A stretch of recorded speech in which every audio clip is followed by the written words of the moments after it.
하나님께서 은혜를 거두시면 이라는 제목으로 말씀 전하겠습니다. 아니 땐 굴뚝에 연기 나랴라는 우리나라 속담이 있습니다. 이 말은 모든 일에는 원인이 있다라는 그러한 뜻을 지니고 있습니다. 하나님의 심판도 그런 것 같습니다. 하나님께서는 아무런 이유 없이 심판을 내리는 경우가 전혀 없기 때문입니다. 하나님께서는 분명한 이유를 가지시고 하나님의 백성들을 징계하십니다. 그렇기 때문에 하나님은 공의의 하나님이시고 하나님의 징계는 공의롭다, 공평하다라고 할 수가 있을 것입니다. 오늘 본문 말씀을 보시면 남쪽 유다에 행행하고 있었던 여러 죄악들에 대해서 말씀하고 계십니다. 하나님께서 지적하시는 그 죄악을 크게 세 가지로 살펴볼 수가 있는데 첫 번째 죄악은 거짓이었습니다. 20절 말씀해 보시면 악을 선하다 하며 선을 악하다 하며 흑암으로 광명을 삼으며 광명으로 흑암을 삼으며 쓴 것으로 단 것을 삼으며 단 것으로 쓴 것을 삼는 자들은 화 있을진저라고 말씀하고 계십니다. 이 말씀은 유다 백성들이 하나님의 말씀을 따라 사는 것을 고통스럽게 생각했다는 것입니다.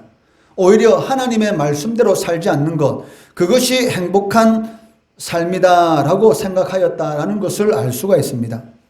그렇기 때문에 이들은 무엇이라고 말을 하고 있습니다. 악을 선이라 하고 선을 악이다라고 말을 하고 있다는 것이죠.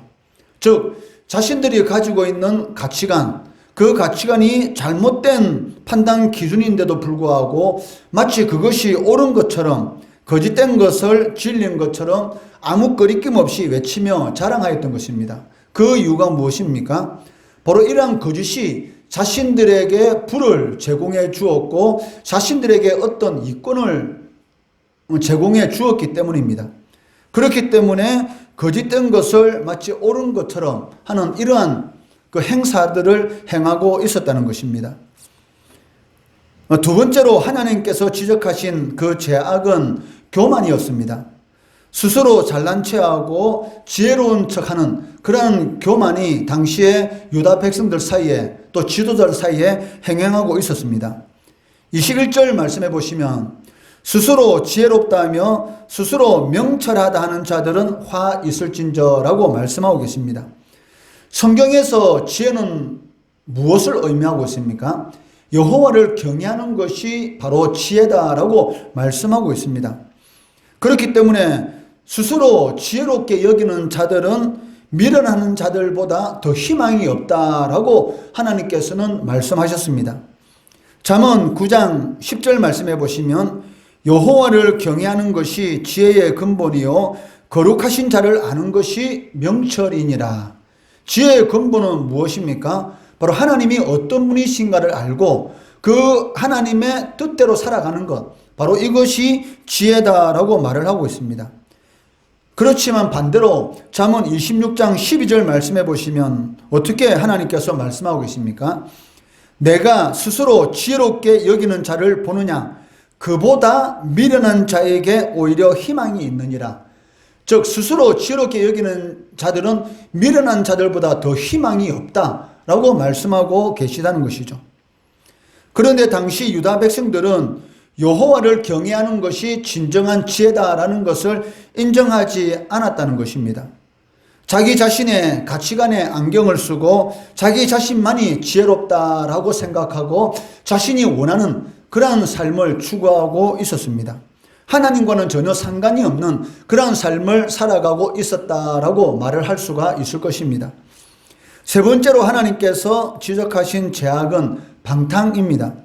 22절 말씀해 보시면 포도주를 마시기에 용감하며 독주를 잘 빚는 자들은 화 있을진저라고 말씀하고 계십니다. 당시 유다 사람들은 포도주와 독주에 찌들어 있었고 그로 인해서 방탕한 삶을 살아가고 어긋나고 그릇된 일들을 아무 끄리낌 없이 자행하였던 것입니다.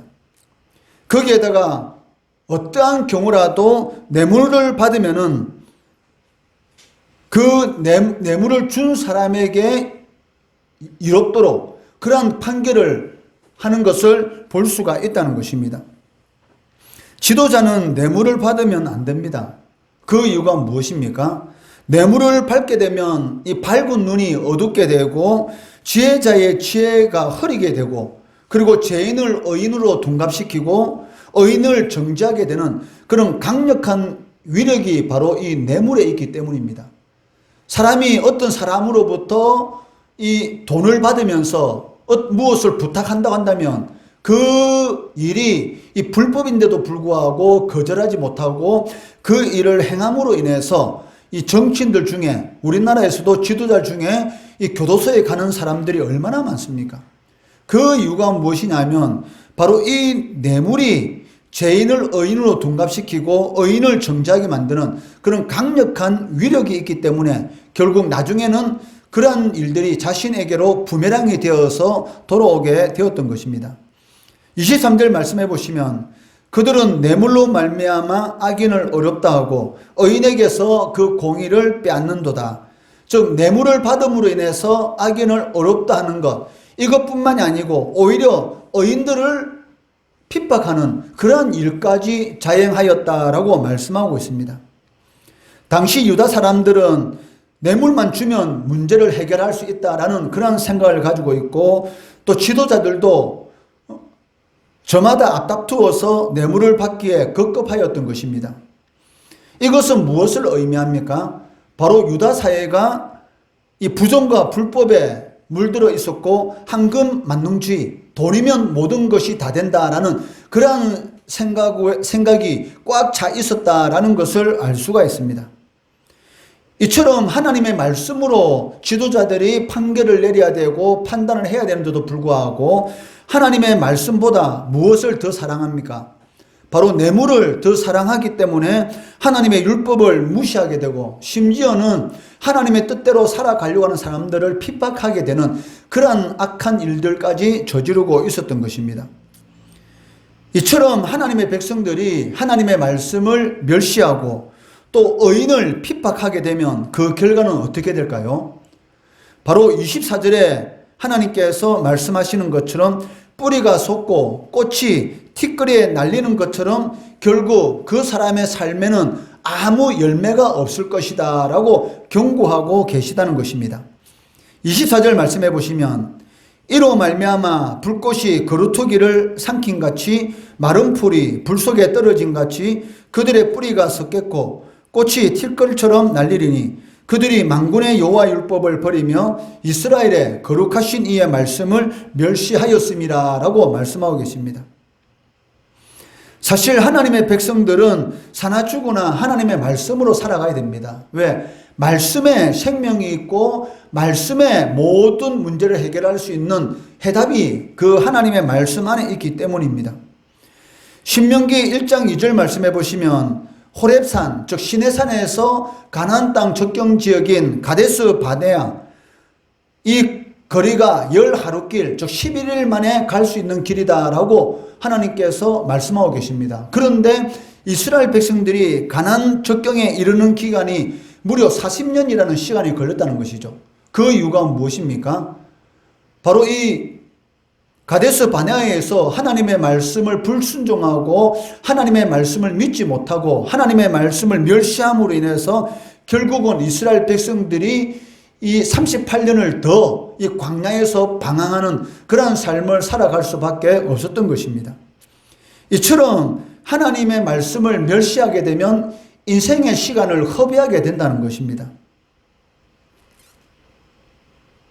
이러한 유다 백성들의 하나님의 기대를 저버리는 거짓과 교만과 그리고 방탕함 이러한 죄악들이 결국은 하나님께서 하나님의 백성들로부터 은혜를 거두시게 되는 그러한 원인이 되었던 것입니다.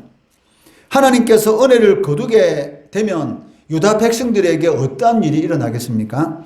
30절 말씀해 보시면 그날에 그들이 바다 물결 소리같이 백성을 향하여 부르짖으리니 사람이 그 땅을 바라보면 흑암과 고난이 있고 빛은 구름에 가려서 어두우리라 라고 말씀하고 있습니다. 즉 하나님께서 말씀하신 대로 이방 세력들의 침략을 당하게 된다는 것이죠. 그들이 이방 세력들이 바다 물결 소리같이 백성을 향하여 부르짖는 그런 엄청난 이런 이 광음의 소리를 지르면서 남쪽 유다를 침범하게 될 것이고, 그를 통해서 이스라엘 백성들이 비참한 그런 고난과 고통 그리고 포로 생활을 겪게 된다는 것입니다. 이렇게 예언하신 그 하나님의 말씀대로 결국 남쪽 유다는 아수르에 의해서 그리고 바벨론에 의해서 결국은 예루살렘 성전이 불에 타게 되고, 많은 이스라엘 백성들이 바벨론에서 70년 동안 포로 생활하는 그러한 비참한 그러한 인생을 이렇게 살게 되었던 것입니다. 남쪽 유다가 흑암에 사로잡히는 혹독한 고난에 휩쓸리게 되는 그런 일을 당하게 될 것이다 라고 경고하고 계시다는 것입니다. 그런데 하나님의 백성에게 이처럼 혹독한 고난을 주는 이방 세력들, 아수르 군대, 바벨론 군대를 부르시는 분이 누구시다라고 말씀하고 계십니까? 바로 하나님이시다라고 말씀하고 계시다는 것입니다. 26절 말씀해 보시면, 또 그가 기치를 세우시고 먼 나라들을 불러, 여기에서 먼 나라들은 아수르 군대, 바벨론 군대를 의미하고 있습니다.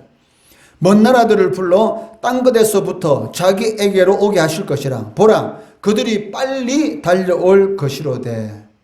이스라엘 백성들이 생각지도 못한 시점에 속히 아수르 군대와 바벨론 군대가 쳐들어와서 이스라엘 백성들을 고통 가운데, 고난 가운데, 어두운 가운데 빠뜨리게 될 것이다 라고 말씀하시는 것입니다.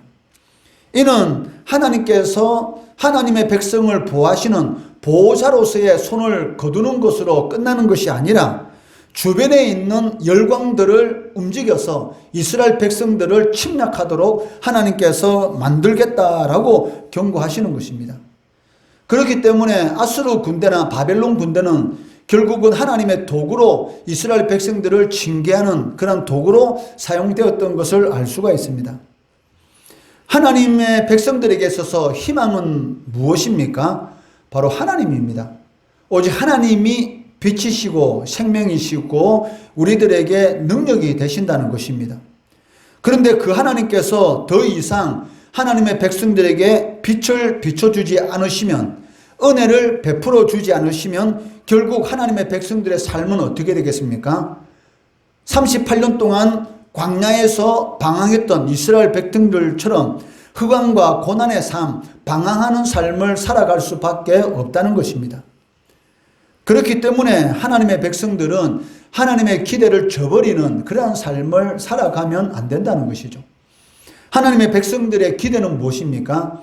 하나님의 말씀대로 살아가는 것. 사람이 떡으로만 살 것이 아니요 하나님의 입에서 나오는 말씀으로 살 것이니라 라고 하신 말씀처럼 하나님의 말씀을 붙들고 살아가는 것, 이것이 바로 하나님의 기대를 성취하는 그러한 하나님의 백성들의 삶이다라고 할 수가 있을 것입니다. 하나님의 백성으로서 우리가 해야 할 일은 단 한 가지입니다. 바로 하나님께서 우리의 편이 되게 하시는 것이죠. 하나님만 우리의 편이 되신다면 무엇이 두렵겠습니까? 하나님이 천지 만물을 창조하신 창조주시고 심판주가 되시는데, 하나님이 우리 편이 되신다면 두려울 것이 아무것도 없다는 것입니다. 그렇다면 하나님을 우리 편이 되게 하기 위해서는 우리가 어떻게 해야 됩니까? 하나님의 말씀을 멸시치 않고 하나님의 기대를 저버리지 않는 그러한 신앙생활을 할 때에 하나님께서는 우리의 편이 되어주시고 하나님의 은혜가 풍성한 그러한 삶을 누릴 수가 있다는 것입니다.